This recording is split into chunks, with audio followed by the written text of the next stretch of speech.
Catch. Ayan. Ito kami sa loob ng Top Catch. Bait tackle bag. Ayan.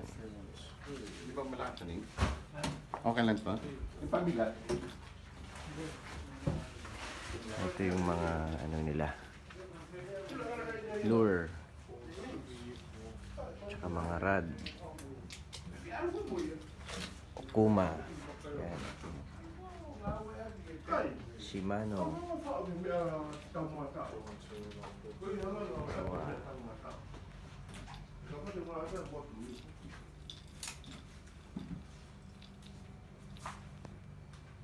Pagkatapos nito, diretso na kami sa spot namin. Dadaan pa kami ng bundok bago makarating sa magandang spot. Duder. Doder Regional Park. Regional Park. On the way kami sa spot namin. So, may dadaanan pa kami, maglalakad pa kami. Sa bundok ba? May dadaanan tayo? Gilid lang. Sa gilid ng bundok pala, yun. Pero almost 45 minutes ang travel namin papunta rito, pero malapit na kami. Ayan na. Malubak. Ayan ang mga sandata namin, oh. Ayan, so tapos sa likod. Dito na po kami sa Duder Regional Park. Ayan, ang kasama ko si Kuya Bobet at saka si Kuya Erning. Hello Kuya Erning, tumingin ka naman dito. Ayan, oh. Ayun. Si Kuya Bobet, gwapo yan, oh. Oh, diba? Oy, malapit na kami, almost close. Doon na sa unahan yun, sa unahan. Ayan, mga farm, mga cow farm. Oh, mukhang hindi lang kami ang nauna rito. May mga iba na rin sigurong nag-fishing. May mga nakapark na sila dun eh, oh. Ito kami sa spot. Yan, yan.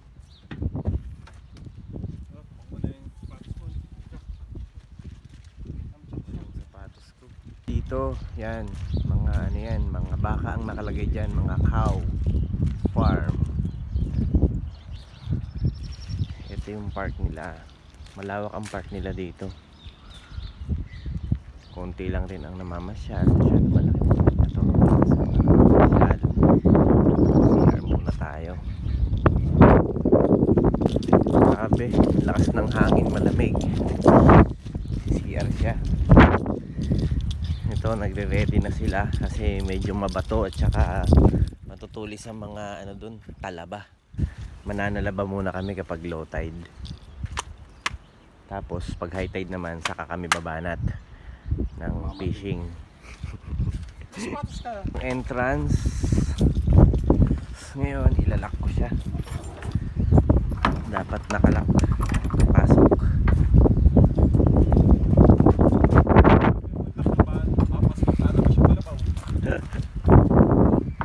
Tapos ilalak pa rin to. Kasi baka makalabas yung kalabaw. Ito na kami, walking papunta sa spot. Ito na yung mga GT Hunters. Yan, GT Hunters, oh. Yan mo, GT Hunters, oh. Rad pa lang, pamalo na. Pang riot yan. Kala ko malapit na eh, malayo pa pala, oh. Oh, totoo nga sinabi nila, talagang maglalakad pa kami ng napakalayo. Pero sulit naman sa spot. Oh. Parang nagbubuhat ng troso yung si paring Bobit eh, oh.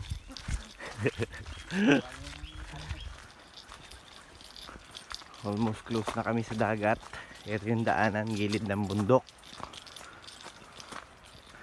Yan na yung dagat. Yan, yan.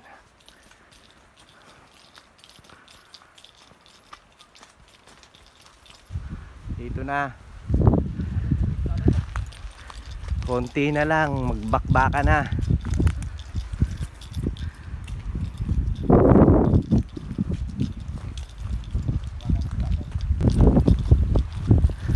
Konti pa. Mahangin lang talaga rito ngayon. May nauna na sa amin sa hidden spot, ah. tatlo sila, isa, dalawa, tatlo. Ayan, mga kabayan din yan. Hanggang namimingwit sa ganitong weather na umaambon, umuulan. Iba-iba kasi ang weather. Nandito na kami sa unang spot. Halos 2 kilometers din ang nilakad namin. Ganun kalayo ang spot na to. May walking pa.